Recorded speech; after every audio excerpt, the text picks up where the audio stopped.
Bonjour frères et sœurs parmi toutes les nations et dans les 5 continents. Aujourd'hui encore, et c'est la journée que le Seigneur nous accorde pour pouvoir partager sa parole. Et toi qui vas entendre et qui vas écouter, moi-même je suis dedans dans ce texte. C'est une journée bénéfique que Dieu nous accorde maintenant parce que beaucoup ont voulu voir cette journée mais n'ont pas pu. Mais toi et moi, Dieu nous a fait grâce que nous arrivons à cette journée de dimanche. C'est ainsi que nous voulons partager cette parole comme nous sommes dans des temps difficiles maintenant, car la Bible dit le temps est proche. Donc Dieu ne peut pas mentir. Donc il va revenir bientôt, mais nous donne des avertissements.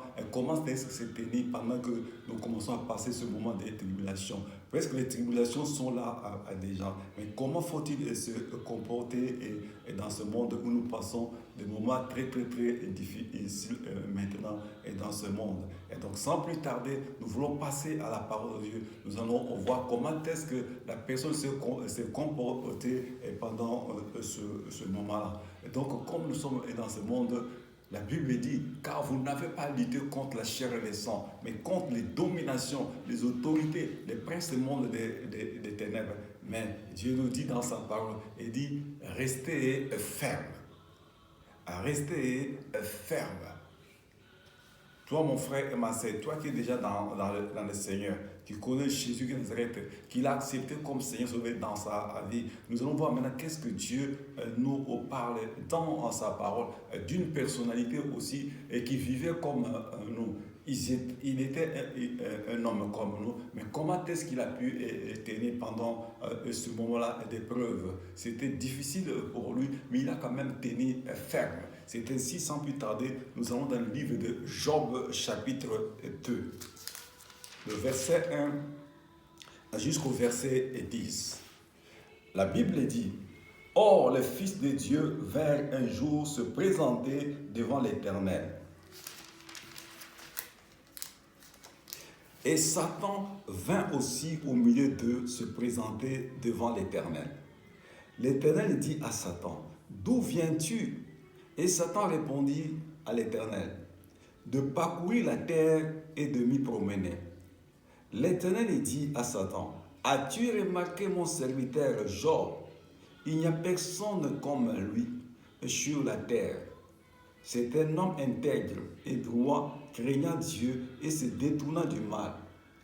Il demeure ferme dans son intégrité et tu m'excites à le perdre. » Ici, la Bible nous dit, dans sa parole, il y avait les fils de Dieu qui sont venus se présenter devant à Dieu. Mais à un instant, on dit que Satan aussi veut aussi se présenter au milieu d'eux. Et l'Éternel pose la question à Satan, « D'où viens-tu, Satan ?» Satan dit, « Oh, je viens de me promener sur la terre. » Donc, Satan aussi répondait bonnement et joyeusement. Pourquoi? Parce que la terre lui a été remise. Mais pendant que Dieu avait donné la terre à l'homme, mais l'homme a vendu la supériorité qu'il avait entre les mains du diable en commettant un grand péché. Et voilà maintenant, Satan répond bonnement. Il dit, oui, je viens de parcourir toute la terre. Donc, à l'intérieur, il se disait que parce que la terre m'a été donnée par l'homme lui-même, il a perdu la supériorité qu'il avait. Et donc maintenant, je viens de faire ma promenade sur toute la terre. Et Dieu va très loin. Il dit, hé Satan, est-ce que tu as vu mon serviteur Job? Il dit, Dieu lui dit quoi? Il dit, c'est un homme intègre et droit, craignant Dieu et se détournant du mal. Il demeure ferme dans son intégrité. Et tu m'excites à le perdre sans motif. Donc maintenant, Dieu présente à Satan comment est-ce que Job est. Il dit, Job, c'est un homme intègre et droit, et craignant Dieu, et se détournant à Dieu, et se détournant du mal. Et Dieu dit à Satan, et tu m'excites, de le perdre sans motif. Et au verset 4, et Satan répondit à l'Éternel, Pot pour pot, tout ce que possède un homme, il le donne pour sa vie. Mais étends ta main et touche à ses os et à sa chair, et je suis sûr qu'il te maudit en face. Et donc Satan répond aussi à Dieu, parce que Dieu lui a dit, tu viens d'où? Oh, sur la terre. Ah bon, mais Dieu lui dit, voilà, est-ce que tu as vu mon tel serviteur qui s'appelle Job? Et Satan dit à Dieu, il dit, pot pour pot, tout ce que possède un homme, il les donne pour sa vie. Mais étends ta main. Donc Satan demande à Dieu, il dit, touche-le et touche-le seulement. Il dit, tout ce que possède un homme, il les donne pour sa vie. Mais étends ta main, touche à ses os et à sa chair, et je suis sûr qu'il te maudit en face. Et donc Satan dit, mais non, essaie de lui toucher. Et toi, tu vas voir comment est-ce que va être la réaction de Job. Parce que là, tu le couvres, tu le gardes, tout ça, mais touche-lui. Et tu vas voir comment est-ce que la réaction de Job sera. L'Éternel dit à Satan, voici, je te le livre. Seulement épargne sa vie. Donc, Dieu permet à Satan de toucher Job. Il dit, et touche-les. Parce que, pourquoi? Si Dieu a permis cela, parce que, comme Dieu a dit, il a vanté Job devant Satan. Mais maintenant, Satan dit à Dieu, si tu essaies de le toucher, tu vas voir la réaction de Job. Il va se détourner de toi. Il va même t'injurer parce que tu as touché son corps. Mais maintenant, Dieu permet à Satan, il dit, va, touche son corps, mais épargne sa vie. Le diable peut tout faire, mais il a des limites. Donc il faut qu'il reçoive la permission pour te toucher et pour me toucher. Il ne peut pas aller au-delà. Et comme nous vivons sur la terre là, mon frère, ma soeur, toi qui m'écoutes, pour que Satan te touche, il faut qu'il reçoive la permission de Dieu. Mais comment il va avoir la permission de Dieu? Il doit voir quelque chose que moi je fais, que toi tu fais, qui n'est pas à la gloire de Dieu et qui est dans son camp. C'est ainsi parfois quand tu vas dans une assemblée quelque part, tu écoutes la parole de Dieu et qui touche ton cœur. Sache-le que Dieu t'interpelle, Dieu te parle. Donc il y a quelque chose qui ne va pas. Donc il y a quelqu'un qui est devant moi, qui te réclame, qui te dit, mais voilà ta fille telle, voilà ton fils tel, regarde ce qu'il fait, donc moi j'ai le droit de le toucher. Mais ici, vous voyez comment Satan parlait avec Dieu. Il dit, parce que tu lui as couvert, essaie de lui toucher. Mais comme Dieu a dit à Satan, il est intègre et droit, craignant Dieu, se détournant en des mal. Et toi, mon frère et ma soeur, est-ce que nous sommes intègres et droits devant Dieu? Est-ce que nous craignons le mal? Nous nous détournons du mal. Donc ici, Dieu a inventé Satan devant le diable. Et comme le diable n'aime pas là, il a répliqué, il dit, touche-le, tu vas voir. Tu vas voir ce qu'il va te dire pendant que tu vas le toucher. Au verset 7, et Satan se retira de devant la face de l'Éternel. Et puis, il frappa Job d'un ulcère malin, depuis la plante du pied jusqu'au sommet de la tête. Et Job prit un tesson pour se gratter et s'assit sur la cendre. Ouais, maintenant, Satan s'est retiré devant la face de Dieu. Il est parti toucher, Job. Lui frappa d'un ulcère malin. Et Job a commencé à se gratter parce qu'il y avait des blessures et l'eau coulait parce que ça faisait très mal. Mais à un moment, la Bible dit, dans 1 Corinthiens 15, 39, il dit, les mauvaises compagnies corrompent le mers. Job allait tomber. Comment?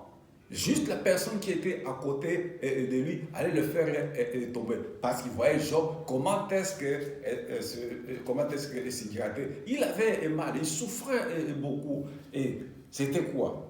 Au verset 9, sa femme lui dit, tu demeures ferme dans ton intégrité. Maudit Dieu et meurs. Voilà maintenant. Donc, quelqu'un à côté de lui, c'était qui? Sa propre femme. Parce que Dieu dit, l'homme quittera son père et sa mère, s'attachera à sa femme. Ils ne sont plus deux, ils sont une chair. Donc, la chair de Job, sa femme. Il dit quoi? Parce qu'il a vu que son mari souffrait et beaucoup. Il avait mal, il s'est gratté. Et la femme qui dit, tu demeures trop intègre à ce Dieu-là. Maudit Dieu et que tu meurs. Donc la femme était devenue une mauvaise compagnie pour Job. Bien que Dieu leur faisait du bien, tout ça, la femme a oublié tout ce que Dieu a fait. Il voulait maintenant que Job insulte Dieu. Il dit bien, insulte Dieu et que tu meurs. Pourquoi la femme n'a pas dit que insultons Dieu et que nous mourons? Donc la femme s'est mise de côté. Ouais, maintenant. Donc maintenant, elle n'était plus chère de Job. Parce que maintenant, elle dit, toi Job, tu as trop de fermeté devant ce Dieu-là. Insulte-le et que tu meurs. Et pourquoi elle n'a pas dit que insultons Dieu que nous mourrons? Elle voulait rester. Donc je veux dire que la femme là avait d'autres idées en tête. Et si Job a mouru, elle pouvait prendre notre mari, mais ne voulait pas voir Job dans cet état-là. Mais Dieu les a fait beaucoup de bien. Et la Bible dit au verset 10, mais Job lui répondit, tu parles comme une femme insensée. Quoi, nous recevons de Dieu le bien et nous ne recevions pas dessus le mal. On dit, en tout cela, Job ne pécha point par ses lèvres. Donc, bien qu'il y ait des situations difficiles qui sont venues devant Job, et on dit que Job ne pécha à point. Donc, le message d'aujourd'hui que nous partageons maintenant, le titre s'appelle « La fermeté dans le Seigneur ». Nous vivons des moments très difficiles, des moments très tendus, qui peut te pousser, mon frère, qui peut te pousser, ma frère, à commettre n'importe quoi, à te faire perdre l'intégrité, la droiture et devant Dieu. Il peut te faire perdre la crainte de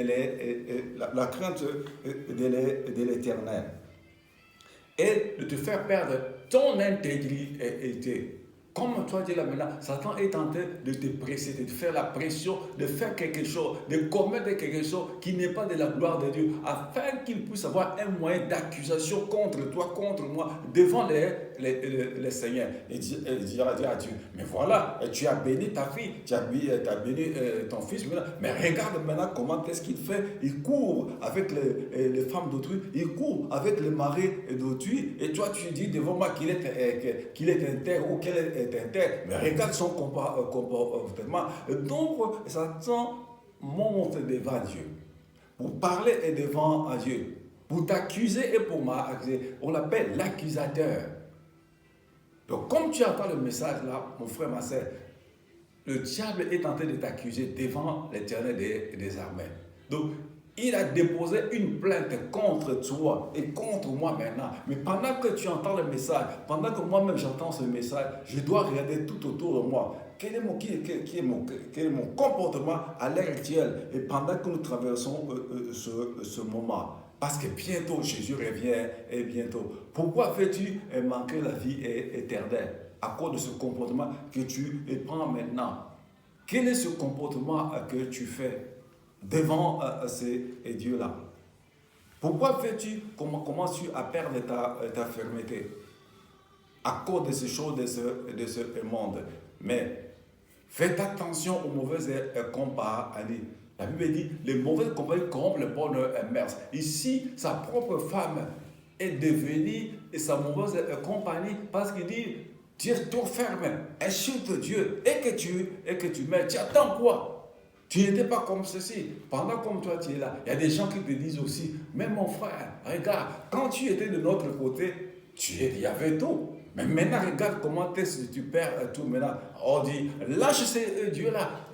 Viens, revenons dans nos affaires, dans nos coopérations, ainsi que dans ce qu'on faisait, nos bagarres, magouilles, tout ça là, on vivait très bien. Mais maintenant, comment tu souffres? Tu ne peux pas payer ton loyer et tu ne peux pas subvenir aux besoins de ta femme et de tes enfants. Regarde les moyens faciles. Quand on fait ça, tu n'as pas fait le mal. Mais si on fait ça, on a ça. On t'amène dans les fraudes. Mais la Bible dit quoi?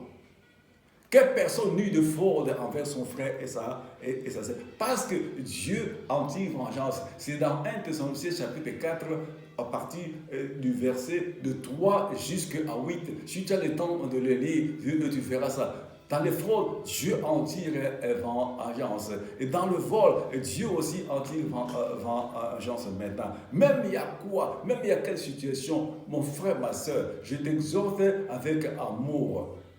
Avec amour. Je ne m'exclus pas. Moi-même, je suis dedans dans ce texte-là. Je me regarde. Et parce que bientôt là, toi, tu vas quitter la terre un jour.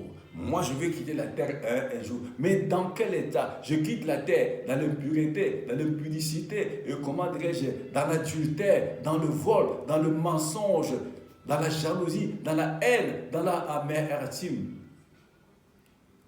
Pourquoi tu n'es pas ferme? Pourquoi moi je ne suis pas ferme? Parce que les jours sont comptés. Regardons ce qui se passe dans le monde. Ce sont les signes visibles du dernier temps. Mais Dieu ne veut pas te perdre. Et Dieu ne veut pas te perdre. Reste ferme. La Bible dit, lorsqu'une prophétie s'attend à s'accomplir, attends-le et ça va s'accomplir. Dieu n'est pas un homme pour mentir. Comme il dit dans Nombre 23 au verset 19, Dieu ne peut jamais te mentir. Dieu ne peut pas jamais mentir. Lorsque quelque chose que Dieu t'a a promis la chose que tu vois que ça ne vient pas, attends-le, ça va s'accomplir. Regardez, je ne l'incrimine pas. C'était une personne. Regarde, pour manque d'attente, ce que Dieu lui avait promis, et il est tombé dans l'adultère. Et à cause de l'adultère, et ça provoque maintenant des choses dans le monde entier. Dieu dit à Abraham quoi? Il dit, toi et Sarah, ta femme, il dit, vous aurez un enfant.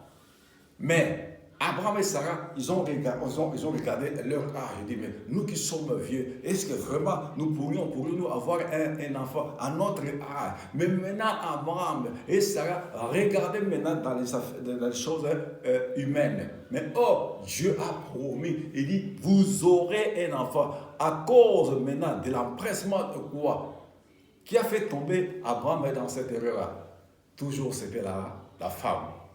La femme me dit, Abraham, non, regarde, il y a notre servante à côté, va un peu vers elle, peut-être que nous aurons un enfant. Mais ce n'était pas le choix de Dieu, ce n'était pas la volonté de Dieu. Et Agar aussi a eu un enfant. Mais après, il y a eu quoi? Il y a eu querelle entre Sarah et Agar. Fin de fin quoi? Sarah dit, cet esclave-là ne peut pas rester dans notre maison. On doit le chasser. Abraham était mécontent de cette affaire-là. Mais Dieu dit à Abraham quoi? Il dit, écoute ce que Sarah va te dire. Mets dehors Agar, ta servante, avec cet enfant-là, qu'ils aillent très loin de vous. Donc, notre patriarche Abraham n'était pas ferme. Il est tombé dans la désert. Et aujourd'hui, regardons, c'est ce qui provoque des problèmes dans le monde entier.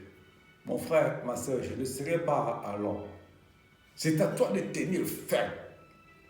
C'est à moi de me tenir ferme. Il peut y avoir une situation que le monde ne peut pas arranger pour toi. Mais sache-le qu'il y a un Dieu au ciel qui te regarde et qui me regarde. Comme moi-même je suis là. Je parle. Bien que je suis pasteur, mais des fois, je passe des moments très difficiles. Mais je ne peux pas aller toucher aux choses que je faisais auparavant. Parce que là, ça sera une insulte contre mon Dieu. Que je mange ou que je ne mange pas, je sais que Dieu pourvoira à mes besoins. Dieu sait comment faire ouvrir les portes.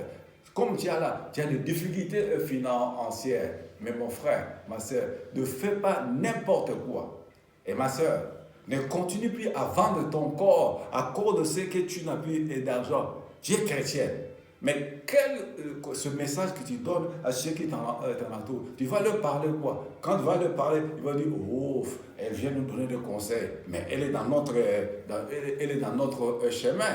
Ah, qu'elle s'en aille là-bas. Et c'est pourquoi son Dieu lui ne la répond pas. Et si vraiment elle est fille de Dieu, reste dans la fermeté.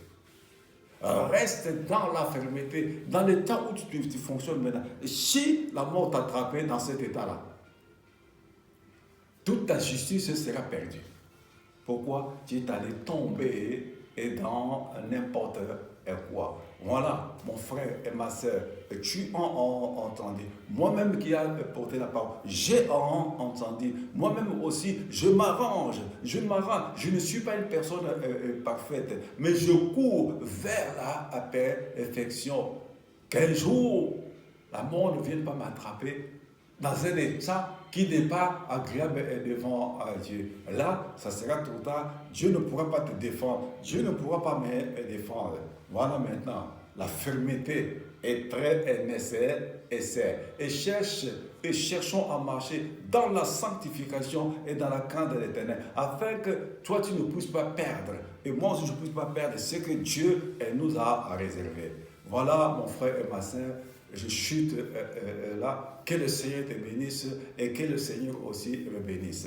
Seigneur, notre Dieu, je te bénis, je te rends grâce pour ce court message que tu nous as donné. Et ceux qui vont entendre cette parole, Père éternel, et touche leur cœur au moment, ramène-leur à la raison, Père éternel, parce que tu reviens bientôt par l'entremise de ton Fils unique Jésus et Christ de Nazareth. Seigneur, maintenant, nous traversons de moments très, très difficiles. Tu es le seul Dieu à arrêter, Père éternel, au moment cette pandémie qui sévit parmi toutes les nations.